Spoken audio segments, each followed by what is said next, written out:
Radio کارواں Florida اور T V کارواں Canada کی جانب سے طارق نسیم آپ کی خدمت میں حاضر ہے۔ سلام قبول فرمائیے گا۔ ناظرین اور سامعین، جیسا کہ آپ جانتے ہیں کہ ہم نے اپنی ایک گزشتہ ویڈیو میں عدلیہ میں ہونے والی کرپشن کو بے نقاب کیا تھا اور اس کی ایک سٹوری آپ کی خدمت میں پیش کی تھی۔ آج ہم بات کریں گے کہ عدلیہ میں کس لیول تک کرپشن ہوتی ہے۔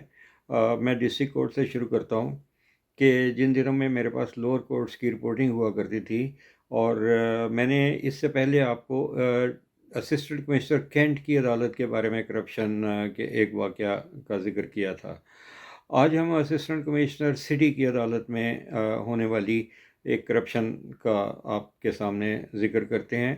یہ اس کا براہ راست تعلق اسسٹنٹ کمشنر ڈسٹرکٹ سے تعلق نہیں تھا جو ڈسٹرکٹ لاہور سے متعلق تھے۔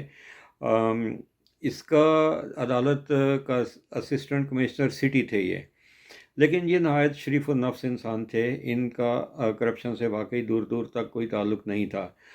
مجھے ایک واقعہ کا اس وقت معلوم ہوا کہ جب ہمارے ایک ساتھی رپورٹر جو کہ ایک دوسرے اخبار سے متعلق تھے، اور وہ بھی ایک مقابلے کا بڑا اخبار تھا، لیکن جنگ اس وقت تک لاہور میں نہیں آیا تھا اس لحاظ سے، اور نہ ہی یہ امروز تھا، بلکہ ایک تیسرا اخبار تھا جس کا میں نام نہیں لینا چاہتا کیونکہ میں نہیں جانتا کہ اس وقت وہ شائع ہو رہا ہے یا نہیں ہو رہا، لیکن یہ اس کے کورٹ رپورٹر ہوا کرتے تھے۔ عید کے دن قریب تھے اور انہوں نے مجھے ایک لفافہ ہینڈ اوور کیا۔ چھوٹا سا لفافہ تھا۔ میں نے ان سے پوچھا کہ یہ کیا ہے، اس میں کوئی خبریں ہیں؟ انہوں نے کہا نہیں، یہ آپ کے لیے عید کا تحفہ ہے۔ میں نے کہا عید کا تحفہ اور میرے لیے، یہ کس طرف سے آ رہا ہے؟ انہوں نے کہا کہ جی یہ ہمیں ملا تھا اور ہم آپس میں بانٹ رہے ہیں۔ بھئی کہاں سے یہ مٹھائی آ رہی ہے؟ انہوں نے کہا کہ یہ مٹھائی کے پیسے ہیں۔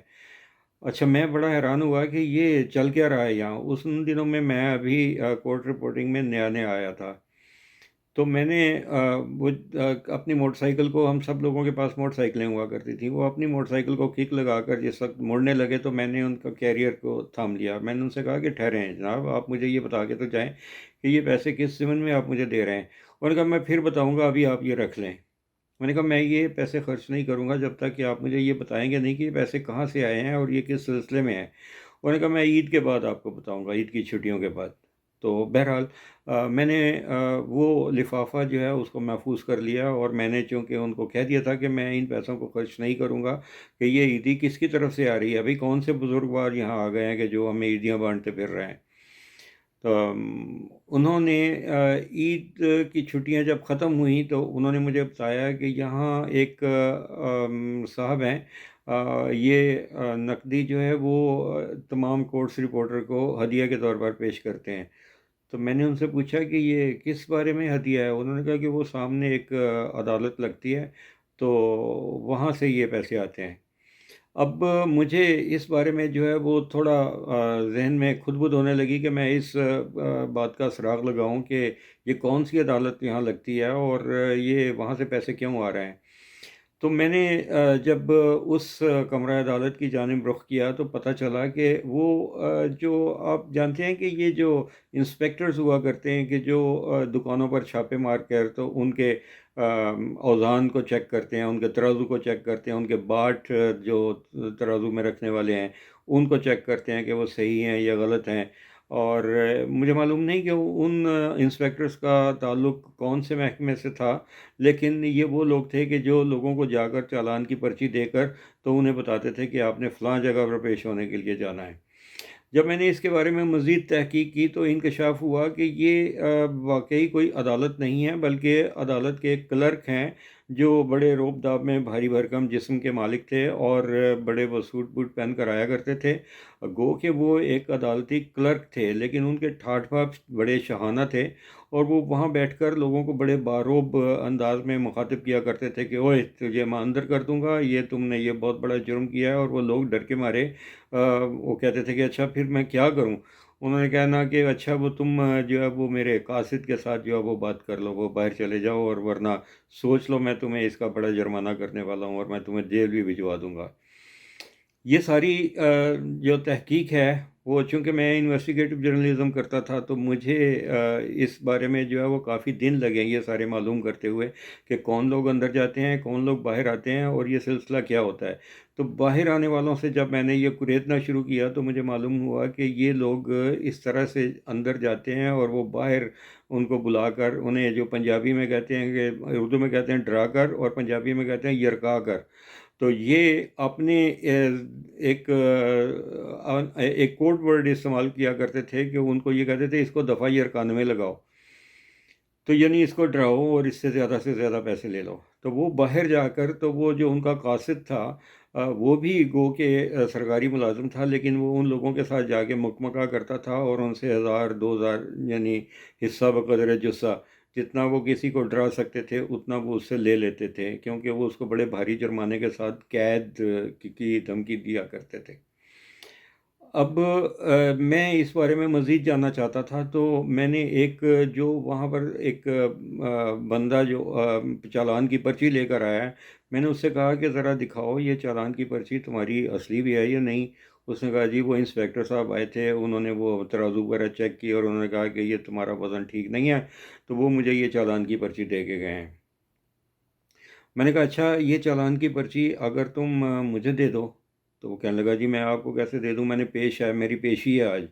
تو میں نے کہا کہ وہ میرے ذہن میں آیا کہ شاید میں اس کو بتا دوں کہ یہ تو عدالت ہے ہی نہیں، اور نہ ہی یہاں پر کوئی جو ہے وہ اس قسم کے آفیسرز بیٹھے ہوئے ہیں، تو وہ ایک کلرک ہے جو ناجائز طریقے سے اپنی عدالت رن کر رہا ہے وہاں۔ اور حیرت کی بات یہ ہے، جہاں تک مجھے علم ہے کہ وہ اسسٹنٹ کمشنر سٹی کے نالج میں نہیں تھا کہ یہاں ایسی عدالت چل رہی ہے۔ وہ یہی سمجھتے تھے کہ یہ ڈسٹرکٹ جو ضلع کچہری ہے اس کا کوئی کمرہ ہے جہاں پر کوئی دفتری کام ہوتے ہوں گے، لیکن یہ بڑے پیمانے پر یہ کرپشن کی واردات ہو رہی تھی وہاں۔ تو میں نے اس کو بڑا منایا اس بندے کو کہ یہ چالان کی پرچی مجھے دے دو، لیکن وہ نہیں مانا۔ میں نے کہا اچھا چلو کوئی، اس کے بعد یہ ہوا کہ ایک بندہ لیٹ آیا، اس وقت تک یہ لوگ دفتر کو بند کر چکے تھے۔ میرا بھی آفس واپس جانے کا ٹائم ہو چکا تھا، اور میں نے خبریں جو ڈسٹرکٹ کورٹ سے اکٹھی کی ہوئی تھیں انہیں جا کے فائل کرنا تھا۔ تو ابھی میں اسی خیال میں تھا کہ اب میں آفس کی طرف جاؤں، تو ایک بندہ جو ہے وہ چالان کی پرچی لے کر آ گیا۔ اس نے کہا کہ جی وہ میرا چالان ہوا تھا، تو وہ یہ عدالت تو بند ہو گئی، اب میں کیا کروں؟ میں نے کہا کہ یہ پرچی مجھے دے دو، اور کل آ جانا، میں تمہارا اس سلسلے میں جو ہے نا ان کے ساتھ وہ مکمہ کروا دوں گا۔ اور اس نے یہ سمجھا کہ میں بھی کوئی عدالتی اہلکار ہوں کہ جو میں اس کا مکمہ کرواؤں گا۔ اچھا وہ بڑے سلیقے اور طریقے کے ساتھ میں نے اس سے وہ پرچی لے لی، اور میں نے اس کا نام وغیرہ پتہ اپنے پاس نوٹ کر لیا۔ ہمارے پاس ایک چھوٹی سی ڈائری ہوا کرتی تھی کہ جس میں ہم لوگوں کے نام پتے لکھ لیتے تھے، یا عدالت سے جو مختلف مجسٹریٹس کی عدالتوں سے، یا سیشن کورٹ، سول کورٹ یا فیملی کورٹ سے جو خبریں ہوتی تھیں ان کو مختصراً نوٹ کر لیتے تھے۔ وہ پرچی میں نے اس سے لی، اور اس کے بعد میں نے اس سے کہا کہ اچھا کل تم یا 2 بجے آنا، تو میں پھر تمہیں یہیں ملوں گا۔ اس نے کہا ٹھیک ہے۔ اگلی صبح میں ارلی مارننگ وہاں گیا، اور میں نے انتظار کیا کہ جو اسسٹنٹ کمشنر سٹی ہیں میں ان سے ملاقات کروں۔ ہماری ان سے ساتھ بڑی اچھی لیک سلیک تھی، اور یہ میں اچھی طرح سے جانتا ہوں کہ وہ ان کا کرپشن سے کچھ لینا دینا نہیں تھا، بلکہ سخت گیر طبیعت کے مالک تھے۔ اور کافی میں نے ان کو دیکھا کہ وہ جو صحیح قسم کے جرائم ہوتے تھے ان کو بڑے سلیقے سے ٹھکانے لگاتے تھے۔ تو جس وقت اسسٹنٹ کمشنر صاحب تشریف لائے، تو میں نے اجازت لے کر ان کے کمرے میں ناک کیا اور اندر گیا، اور ہمارے ساتھ بڑے اچھے طریقے سے پیش آتے تھے۔ انہوں نے کہا کہ چائے منگواؤں؟ میں نے کہا جی ہم آفس سے چائے پی کے آئے ہیں، لیکن میں نے آپ سے بڑی ضروری بات کرنی ہے۔ انہوں نے کہا جی کیا؟ میں نے کہا جی یہ دیکھیں یہ چالان کی پرچی ہے، اور یہ آپ کی عدالت کا حوالہ دے کر لوگ باہر جاتے ہیں اور یہ اس طرح کے چالان کی پرچیاں بانٹتے ہیں، اور وہ آپ کی ناک کے سامنے، آپ کے آفس کے بالکل سامنے جہاں آپ کی کار کھڑی ہوتی ہے اس کے اکراس جو راستہ ہے اس میں یہ کمرہ بنا ہوا ہے، اور وہاں پر یہ لوگ جا کر تو لوگوں کو دھمکاتے ہیں اور ان سے رشوت لیتے ہیں، اور اس طرح سے وہ کہتے ہیں کہ یہ چالان ختم ہے۔ انہوں نے کہا مجھے دکھائیں ذرا۔ انہوں نے وہ پرچی دیکھی، انہوں نے کہا بھائی یہ تو گورنمنٹ پرنٹنگ پریس کی پرچی ہے ہی نہیں، اور یہ تو چالان کی پرچی ہے ہی نہیں، یہ تو کسی مقامی پریس میں چھپا ہوا جعلی چالان کا وہ پیپر ہے۔ تو میں نے ان سے کہا کہ پھر ذرا آپ اس کی تفتیش کریں۔ تو انہوں نے کہا کہ آپ نے کہاں سے لی؟ میں نے ان کو سارا قصہ بتایا کہ یہ کافی دن سے میں اس سلسلے میں لگا ہوا تھا، اور میں نے وہ لفافہ بھی نکال کر ان کے سامنے رکھ دیا۔ میں نے کہا یہاں یہ چل رہا ہے کہ وہ لوگ رپورٹروں میں بھی پیسے بانٹ رہے ہیں، اور دیکھیں اس کے اندر کتنے پیسے۔ انہوں نے کہا اس کے اندر 300 روپے ہیں، اور میں نے کہا یہ مجھے عید سے پہلے دیے گئے تھے، اور میں نے اسی سلسلے میں رکھے ہوئے تھے کہ یہ 300 روپے کسی ثبوت کے طور پر میں اس کے ساتھ، جو اردو میں ایک لفظ ہوا کرتا تھا، اس کے ساتھ لطف ہضا ہے۔ تو میں نے کہا کہ یہ یوں سمجھیے کہ یہ اس چالان کی جعلی پرچی کے ساتھ یہ لفظ آئے ہیں، یہ آپ رکھیں اور معلوم کریں۔ اور انہوں نے کہا کہ وہ اب مجھے اس بندے کی پہچان کیسے ہوگی؟ میں نے کہا کہ آپ ایسے کریں کہ یہاں سے اپنے کسی معتمد بندے کو یا کسی جو اہلکار ہے اس کو کہیں کہ وہ مجھے تو وہ جانتا ہوگا، کیونکہ کورٹس رپورٹرز کو تقریباً تمام عدالتی عملہ اور مجسٹریٹس کے لوگ، ان کے ریڈر، یہ سبھی جانتے تھے۔ میں نے ان سے کہا کہ آپ مجھے فلاں جو آپ کے بالکل سامنے جس کو انہوں نے عدالت بنایا ہوا ہے، اس کے سامنے میں کھڑا ہوا ہوں گا، میں نے اس بندے کو 2 بجے کا ٹائم دیا ہوا ہے، آپ مجھے اس کے ساتھ جب بات کرتے ہوئے دیکھیں تو وہاں آپ کسی کو بھیجیں، اور اس بندے کو میں اپنے ساتھ چلاتا ہوا آپ کے کمرے میں لے آؤں گا۔ انہوں نے کہا بالکل ہو گئی بات ہے، ٹھیک ہو گیا۔ اور دوسرے انہوں نے ایک پولیس اہلکار جو سادہ کپڑوں میں تھا اس کی ڈیوٹی لگائی تاکہ مجھے کوئی گزن نہ پہنچا سکے، اور انہوں نے کہا کہ یہ رپورٹر کا ذرا خیال رکھنا کہ کوئی اس کو مارنے پیٹنے کے لیے نہ آئے۔ میں نے کہا کہ اگر مجھے مارنے کے بھی آیا تو میں خود بلیک بیلٹ ہوں، میں دیکھ لوں گا اس کو۔ انہوں نے کہا نہیں نہیں، یہاں مار پیٹ نہیں ہونی چاہیے، اس لیے میں نے کسی سرکاری اہلکار کی ڈیوٹی لگا دی ہے۔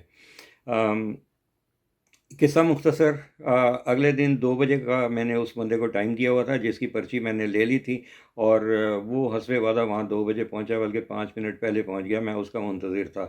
میں نے اس سے کہا، میں نے دعا سلام کی، میں نے کہا کہ اچھا تمہارا چالان ہوا تھا تو تم اس بندے کو پہچانتے ہو؟ کہنے لگا نہیں جی، وہ تو بڑا خوش لباس آدمی تھا۔ اور میں نے کہا کہ وہ سرکاری گاڑی میں آیا تھا یا اس کے پاس کون سی گاڑی تھی؟ اس نے کہا نہیں، وہ موٹر سائیکل پر آیا تھا، اور اس نے مجھے یہ میرے باٹ وغیرہ چیک کیے، اور اس نے کہا کہ تم فراڈ کر رہے ہو۔ تو میں نے کہا کہ اچھا چلو آؤ، میں تمہیں بڑے صاحب سے ملوا دیتا ہوں، وہ تمہیں چھوڑ دیں گے۔ تو میں اس کے ساتھ باتیں کرتا ہوا چلتا ہوا اسسٹنٹ کمشنر سٹی کی عدالت جہاں لگا کرتی تھی، ان کا آفس ہوا کرتا تھا، میں انہیں اس جگہ پر لے آیا، اور میں نے ان سے کہا کہ آپ یہاں ٹھہریں، میں ان سے بات کر کے آتا ہوں۔ میں اندر گیا، میں نے ان کو بتایا، میں نے کہا جناب وہ بندہ آ گیا ہے، اور جو پرچی آپ کو میں نے دی تھی یہ اسی سے میں نے لی ہے۔ انہوں نے اپنے وہ بیل بجا کر ان سے کہا کہ آپ اس بندے کو جو باہر کھڑا ہوا ہے اس کو اندر بلا لیں۔ وہ بندہ اندر آیا، انہوں نے اس کو بٹھایا، انہوں نے کہا کہ ڈرنے کی کوئی بات نہیں ہے، تمہارا کوئی مسئلہ نہیں ہے، میں سارے مسئلے میں تمہارے حل کر دوں گا۔ تو وہ اسسٹنٹ کمشنر سٹی کو پوچھتا ہے جناب کتنے پیسے لگیں گے؟ انہوں نے کہا کوئی پیسہ نہیں لگے گا، تمہارا مسئلہ اس بندے نے حل کر دیا ہے، اس نے مجھے آ کے ساری بات بتائی ہے، تو ابھی ہم دیکھ لیتے ہیں۔ انہوں نے کہا کہ اچھا چلو تم میرے ساتھ چلو۔ ابھی وہ جعلی عدالت وہاں پر لگی ہوئی تھی، تو وہ آفیسر جو مجاز تھے، اسسٹنٹ کمشنر سٹی، انہوں نے میں نے ان سے کہا، میں نے کہا کہ جناب آپ میرا چہرہ نہ کروائیے، کیونکہ وہ اپنی طرف سے مجھے بھی کانا کر چکے ہیں یہ 300 کا لفافہ دے کر۔ تو انہوں نے کہا کہ اچھا نہیں ٹھیک ہے، آپ یہیں رکیں، اور اس کو ساتھ میں چلتے ہوئے انہوں نے جا کر اچانک دروازہ کھولا تو وہاں کثیر تعداد میں سائلین کھڑے ہوئے تھے جو وہاں پر ان کے ساتھ لین دین میں مصروف تھے اور مکمکا ہو رہا تھا۔ انہوں نے کہا کہ یہ فوری طور پر یہ سب عملہ جو ہے وہ اس کو معطل کیا جاتا ہے، اور جتنا یہاں پر کیش پڑا ہوا ہے وہ سب جو ہے وہ سیز کیا جائے باقی سرکار، اور وہ جتنے لوگ تھے وہاں پر وہ جعلی پرچیاں یہ سب انہوں نے قابو کر لیا، اور اس طرح سے وہ لوگوں کی جان چھٹی جو وہاں پر جعلی چالان اور پیشیاں بھگتنے کے لیے آتے تھے۔ اب میرے لیے یہ ایک بڑی خبر تھی کہ میں اس کو جو ہے وہ فلیش کر دوں گا، لیکن جس وقت میں ان کو لے کر آیا اس بندے کو، اور جو اس کی جان بخشی ہو گئی، تو جس وقت ہم اے سی صاحب کے کمرے میں آئے تو انہوں نے کہا کہ دیکھیں یہ چونکہ یہ علاقہ میری عملداری میں آتا ہے اور میں نے یہ سارا رنگ کو توڑ دیا ہے، تو اب آپ یہ مہربانی کریں کہ یہ اس کی خبر نہ دیں، ورنہ یہ میرے اوپر آ جائے گا کہ شاید یہ کام میں کروا رہا تھا۔ اچھا، اب عام طور پر ہم اس قسم کی فیور دیا نہیں کرتے تھے، لیکن چونکہ میں یہ جانتا تھا کہ یہ کرپشن کا ان کے ساتھ کوئی تعلق نہیں ہے، اور واقعی اگر یہ ان کی ناک کے نیچے ہو رہا تھا تو اگر میں خبر دے دیتا تو وہ آگ ان کے دامن تک بھی پہنچ سکتی تھی۔ تو میں نے کہا کہ اچھا ٹھیک ہے، اب بھی آپ یہ ٹھیک ہے، آپ نے سارا سیز کر لیا اور یہ سب کچھ ہو گیا، لیکن اب آپ یہ دوسری رپورٹرز کا کیا کریں گے جن کی منتھلی لگی ہوئی تھی؟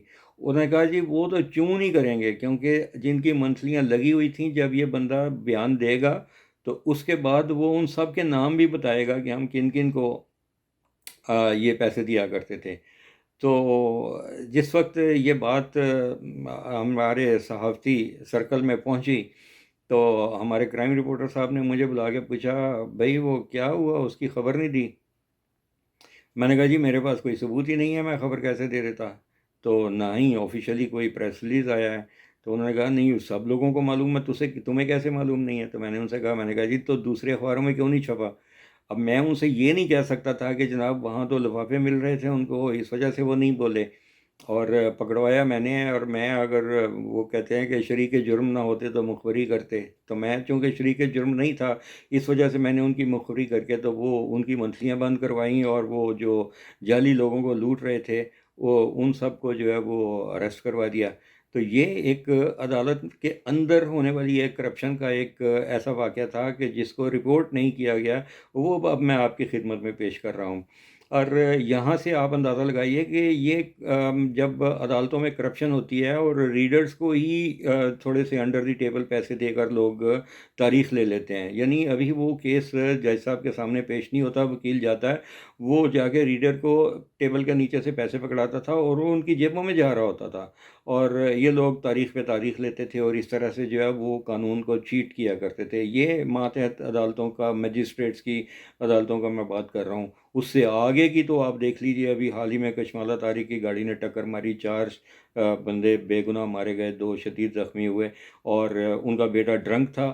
یہ چونکہ وفاقی محتسب، یہ اتنی طوائف الملوکی ہے کہ وہ وفاقی محتسب کے عہدے پر بھی فائز تھیں، وہ بھی بچ گئیں، ان کے شوہر نے بھی ضمانت قبل از گرفتاری کروا لی۔ اتنی بڑی جو واقعہ ہوا، اور اس کے بعد یہ اس کا بیٹا جو ڈرنک تھا اور گاڑی چلا رہا تھا، اور اتنا بڑا اس نے ایکسیڈنٹ کیا کہ جس میں لوگ مارے بھی گئے، اس نے بھی جا کے ضمانت قبل از گرفتاری لے لی۔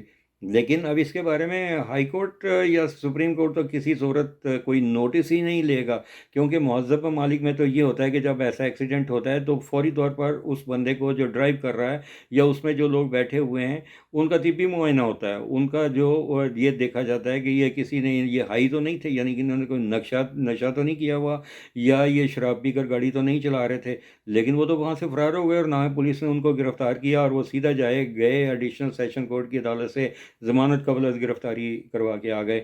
اب وہ عدالت سے وہ ضمانت مل گئی ان کو، اب وہ جا کے تو جو مدعین ہیں ان کے اوپر دباؤ بھی ڈال سکتے ہیں، ان کو رشوت بھی دے سکتے ہیں، ان کو کروڑوں کی آفر کر کے تو وہ ان کا جو بیچارے بے گناہ مارے گئے ان کا خون بھی خرید سکتے ہیں۔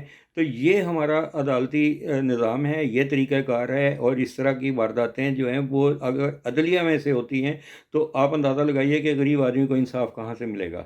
طارق نسیم کو اجازت دیجیے، ٹی وی کارواں کو دیکھتی رہیے، آپ ہمارے چینل ٹی وی کارواں کو سبسکرائب کریں، اور اب میں بھی یہ کہنے پر مجبور ہوں کہ اگر آپ کو نوٹیفیکیشن اس کے لینے ہیں کہ کب ہماری ویڈیو آپ کے سامنے آئے تو آپ وہ بیل آئیکن کو آن کر دیجئے، تاکہ ہماری ویڈیوز جیسے ہی اپلوڈ ہوں گی آپ تک پہنچتی رہیں گی، اور ہماری اگلی ویڈیو کا انتظار فرمائیے گا۔ اور ریڈیو کارواں کے سامعین اور ٹی وی کارواں کے ناظرین، طارق نسیم کو اجازت دیجیے۔ پاکستان زندہ باد۔